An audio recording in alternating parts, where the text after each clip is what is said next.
ప్రభువా!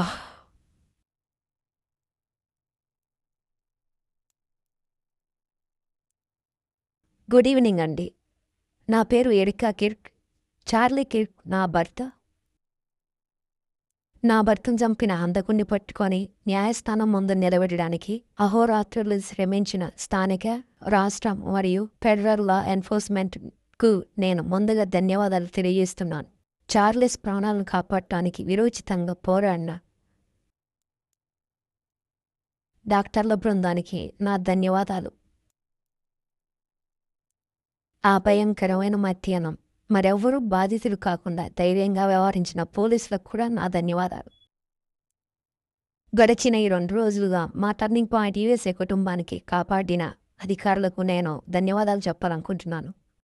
అలాగే ఈ క్లిష్టమైన రోజుల్లో మా కుటుంబానికి మరియు విస్తృత టర్నింగ్ పాయింట్ యూఎస్ఏ కుటుంబానికి అండగా నిలిచిన టర్నింగ్ పాయింట్ యూఎస్ఏ బోర్డుకు, నా భర్త చీఫ్ ఆఫ్ స్టాఫ్ అద్భుతమైన మైకీ మొకాయ్‌కు వారి కృషికి నా ధన్యవాదాలు. ఒక స్నేహితుణ్ణి, ఒక గురువుని కోల్పోయిన నా భర్త ఉద్యోగులందరితో నా హృదయం ఎప్పుడూ ఉంటుంది. చార్లీ కిర్క్ షో సిబ్బందికి నేను ధన్యవాదాలు చెప్పాలనుకుంటున్నాను. అతడు దీన్ని ప్రేమించాడు. అతను చేసే పనిని ప్రేమించాడు. ఈ స్టూడియో నుండి, ఈ కుర్చీ నుండి ప్రతిరోజు ప్రసారం చేయడానికి అతనికి సహాయం చేసిన ఈ అద్భుతమైన అతను చేసే పనిని ప్రేమించాడు. ఇక్కడ ఫినిక్స్‌లో, అమెరికా అంతటా మరియు ప్రపంచవ్యాప్తంగా చార్లీ పట్ల తమ ప్రేమను చూపిన లక్షలాది మందికి నేను ధన్యవాదాలు తెలియజేస్తున్నాను. నా భర్త ప్రియమిత్రుడు వైస్ ప్రెసిడెంట్ వాన్స్ మరియు ఆయన అద్భుతమైన భార్య ఉషా గారికి వారి ప్రేమ మరియు మద్దతుకు నా ధన్యవాదాలు. మీరిద్దరూ నా భర్తను ఇంటికి తీసుకువచ్చి ఎంతో గౌరవించారు. మీ ఇద్దరు చాలా గొప్పవారు. అలాగే ప్రెసిడెంట్ ట్రంప్ మరియు ఆయన అద్భుతమైన కుటుంబానికి కూడా నేను ధన్యవాదాలు తెలియజేస్తున్నాను. అధ్యక్ష, నా భర్త మిమ్మల్ని ప్రేమించారు.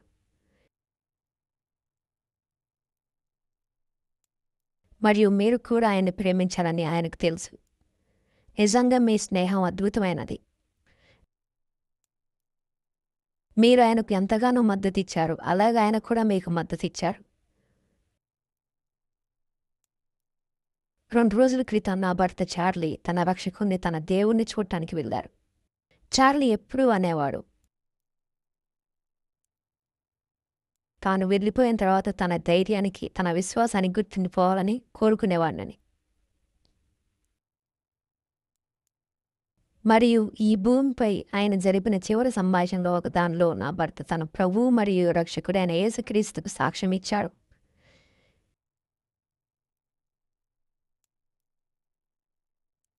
ఇప్పుడు మరియు శాశ్వత కాలం ఆయన తన రక్షకుడి పక్కన ఒక అమరవీరుడి మహిమాన్వితమైన కిరీటాన్ని ధరించి నిలబడతాడు.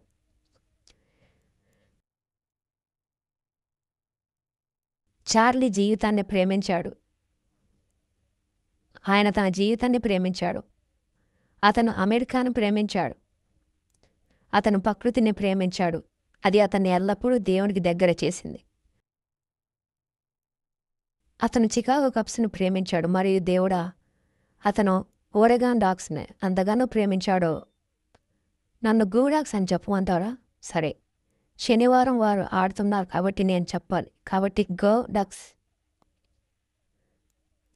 కానీ అన్నిటికంటే ముఖ్యంగా చార్లీ తన పిల్లలను ప్రేమించాడు. మరియు నన్ను తన పూర్తి హృదయంతో ప్రేమించాడు. మరియు నాకు తెలుసు, ప్రతిరోజు అతను నాకు ఆ విషయం తెలిసేలా చూసుకునేవాడు. నాకు ప్రతిరోజు తెలుసు. ప్రతిరోజు నన్ను అడిగేవాడు, నేను నీకు ఇంకా ఎలా సేవ చేయగలను? నేను ఇంకా మంచి భర్తగా ఎలా ఉండగలను? నేను ఇంకా మంచి తండ్రిగా ఎలా ఉండగలను? ప్రతిరోజు అంత మంచి మనిషి. అతను ఇప్పటికీ మంచి మనిషే. అతను ఒక పరిపూర్ణమైన తండ్రి. అతను ఒక పరిపూర్ణమైన భర్త. వివాహం మరియు కుటుంబం కోసం దేవుని రూపకల్పన అద్భుతంగా ఉంటుందని చార్లీ ఎప్పుడూ నమ్మేవాడు. మరియు అది నిజం. మరియు అది అతని జీవితంలో గొప్ప ఆనందం. మరియు పదే పదే ఆయన ఈ విషయాన్ని యువతకి అందరికీ చెప్పేవాడు. వచ్చి మీ భవిష్యత్ జీవిత భాగస్వామిని కనుగొనమని, భార్యలుగా, భర్తలుగా మరియు తల్లిదండ్రులుగా మారమని. దానికి కారణం అతను పొందిన మరియు ఇప్పటికీ పొందుతున్న అనుభూతిని మీరందరూ పొందాలని అతను కోరుకున్నాడు.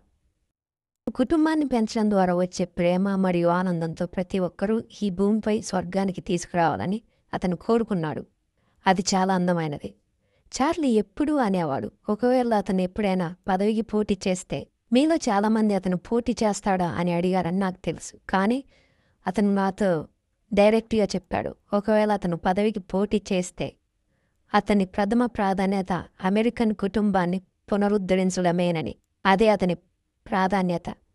చార్లీకి ఇష్టమైన బైబిల్ వచనాలలో ఒకటి ఎఫెసీయులకు రాసిన పత్రిక 5వ అధ్యాయం 25వ వచనం. భర్తలారా, మీ భార్యలను ప్రేమించుడి, క్రీస్తు సంఘమును ప్రేమించి దాని కొరకు తనను తాను అప్పగించుకున్నట్లుగా నా భర్త నా కోసం, మన దేశం కోసం, మన పిల్లల కోసం తన ప్రాణాలను అర్పించాడు. అతను అంతిమ మరియు నిజమైన నిబంధన ప్రేమను చూపించాడు. నా హృదయంలో నేను అనుభవిస్తున్న నష్టాన్ని వర్ణించడానికి నాకు ఎప్పటికీ మాటలు రావు. నిజాయితీగా చెప్పాలంటే దీని అర్థం ఏమిటో మాకు తెలియదు.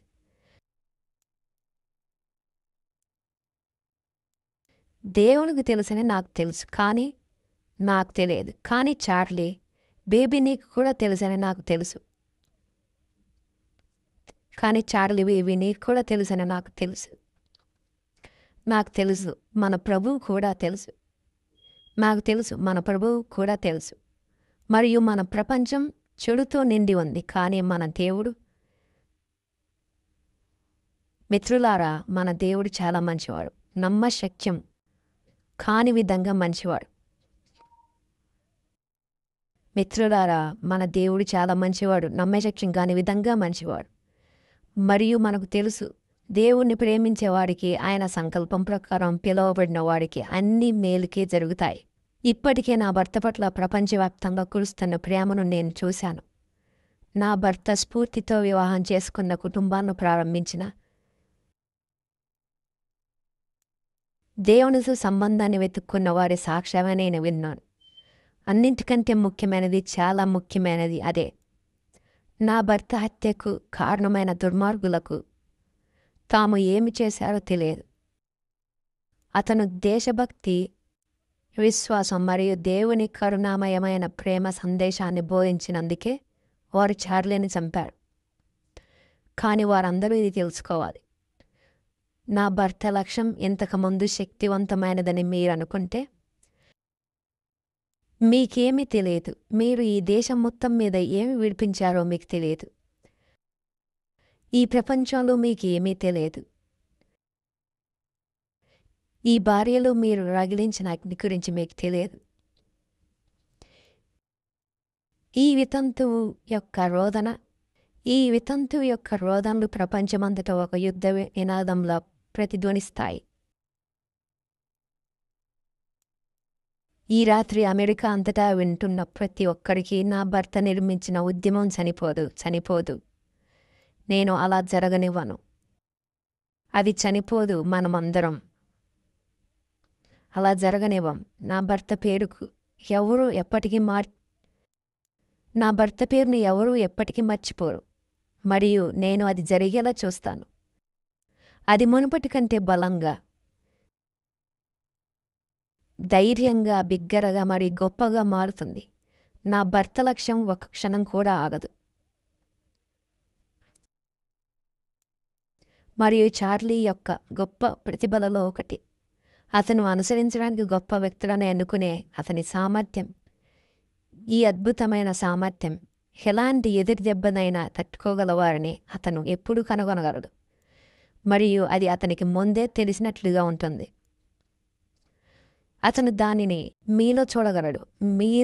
మీరు దాన్ని చూడలేనప్పుడు కూడా అతనికి తెలుసు.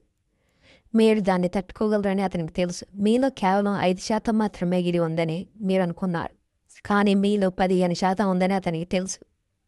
మీరు సిద్ధంగా లేనప్పుడు కూడా కొంత దూరం వెళ్ళడానికి మీరు సిద్ధంగా ఉన్నారని అతనికి తెలుసు. అతను తన చుట్టూ ఉన్న వారిని కష్టపడి పనిచేయడానికి మరియు మెరుగ్గా ఉండడానికి ఎప్పుడూ సవాలు చేసేవాడు. అతను ఎప్పుడూ వదిలిపెట్టలేదు. మరియు అతని నినాదాలలో ఒకటి, ఎప్పటికీ లొంగిపోవద్దు అని తెలుసుకోవడం నాకు ఇష్టం. కాబట్టి నేను మీకు చెప్పాలనుకుంటున్నాను, మనం ఎప్పటికీ లొంగిపోము. ఎప్పటికీ. ఈ కొద్ది కాలంలో మా క్యాంపస్ పర్యటన కొనసాగుతుంది. రాబోయే సంవత్సరాల్లో మరిన్ని పర్యటనలు ఉంటాయి. ఈ డిసెంబర్లో ఇక్కడ ఫినిక్స్లో అమెరికా ఫెస్ట్ జరుగుతుంది. అది మునుపటి కంటే గొప్పగా ఉంటుంది. అతను ఎంతో గర్వపడిన రేడియో మరియు పోడ్కాస్ట్ షో కొనసాగుతుంది. మరి గందరగోళం, సందేహం మరియు అనిశ్చితితో నిండిన ప్రపంచంలో నా భర్త స్వరం నిలిచి ఉంటుంది. మరియు అది మునుపటి కంటే బిగ్గరగా మరియు స్పష్టంగా వినిపిస్తుంది. మరియు అతని జ్ఞానం నిలుస్తుంది. నాకిష్టమైనది కూడా. కానీ ఆంగ్ల భాషలో నా భర్తకి ఇష్టమైన పదం సంపాదించు, ఎర్న్. అతను మీ అందరినీ అమెరికాకు అర్హమైన భవిష్యత్తును సంపాదించుకునే కార్యాచరణ పరులుగా ఉండాలని పిలిచేవాడు. కాబట్టి నా భర్త కష్టపడి పనిచేయడంలో ఉన్న విశ్వాసం నుండి స్ఫూర్తి పొందిన యువత అందరికీ చార్లీ మీ నుండి ఏమి కోరుకుంటాడో మీ అందరికీ ఇప్పటికే తెలుసు.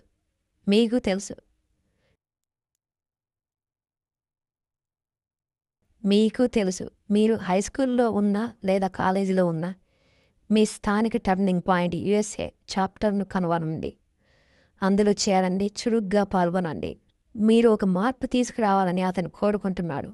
మరియు మీరు తీసుకురాగలరు. ఈ ఉద్యమం ఎక్కడికి వెళ్ళదు. మరియు మీరు చేరినప్పుడు అది మరింత బలంగా పెరుగుతుంది.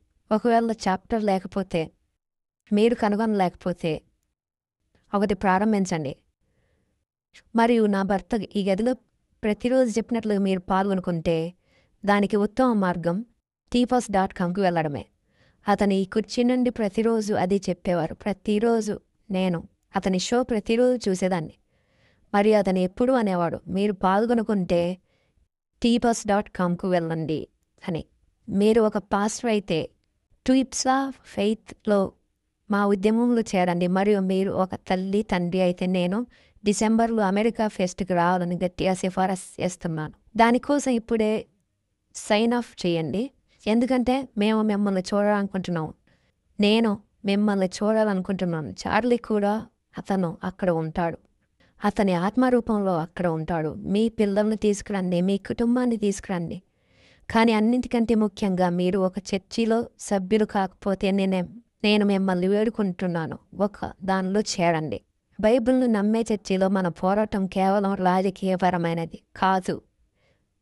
అన్నిటికంటే మించి అది ఆధ్యాత్మికమైనది. ఇది ఆధ్యాత్మిక యుద్ధం స్పష్టంగా కనిపిస్తుంది. చార్లీ తన రక్షకుడిని తన పూర్తి హృదయంతో ప్రేమించాడు. మరియు మీలో ప్రతి ఒక్కరు కూడా ఆయనను తెలుసుకోవాలని అతను కోరుకున్నాడు. వారు ఒప్పుకుంటే, మృతుల్లో నుండి లేచిన ప్రభు అయిన యేసుక్రీస్తును ఒప్పుకుంటే వారు రక్షించబడతారు.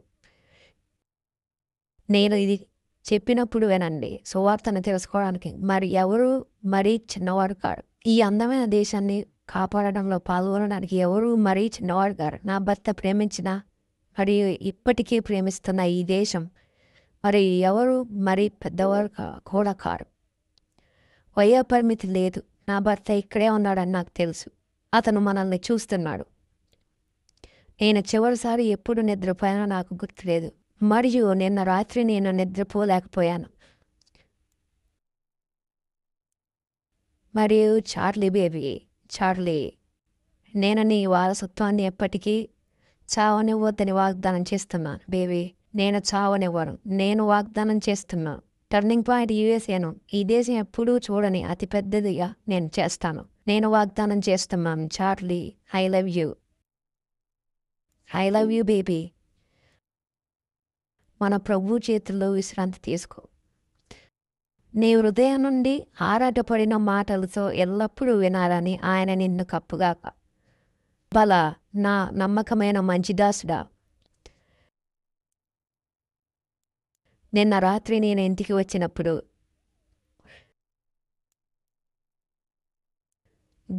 మా కూతురు నా చేతుల్లోకి పరిగెత్తుకొచ్చింది. మరియు నేను ఆమెతో మాట్లాడాను. మరియు ఆమె అంది, అమ్మా, నేను నిన్ను మిస్ అయ్యాను. నేను అన్నాను, నేను కూడా నిన్ను మిస్ అయ్యాను బేబీ. ఆమె అడిగింది, నాన్న ఎక్కడా? 3 ఏళ్ల పాపకు ఏం చెప్తారు? ఆమెకు 3 ఏళ్ళు. నేనన్నాను, బేబీ, నాన్న నిన్ను చాలా ప్రేమిస్తున్నాడు. నువ్వు చింతించకు. ఆయన యేసుతో కలిసి ఒక పని మీద వెళ్ళారు. అప్పుడే కదండి బ్లూబెర్రీ బడ్జెట్ను భరించగలరు. మరియు దేవుడా, నేను ఎంత వినమ్రతతో ఉన్నానో చూసి, చార్లీ, నువ్వు ఇప్పుడు యేసు పక్కన ఉండి నువ్వు ఎప్పుడూ చేయాలనుకున్నది చేస్తుండటం బేబీ స్వర్గాన్ని రద్దీగా మార్చడం కదా. అంతా దాని గురించే, స్వర్గాన్ని రద్దీగా మార్చడం. నిన్ను మళ్ళీ ఒకరోజు చూడటానికి నేను వేచి ఉండలేను. నా భర్త ప్రేమించిన, అతని మద్దతు ఇచ్చిన, అతని రేడియో షో సమయంలో ప్రతిరోజు అతనికి ఈమెయిల్ రాసిన మీ అందరికీ మరోసారి ధన్యవాదాలు. అతను అవన్నీ చదివాడు. అన్నీ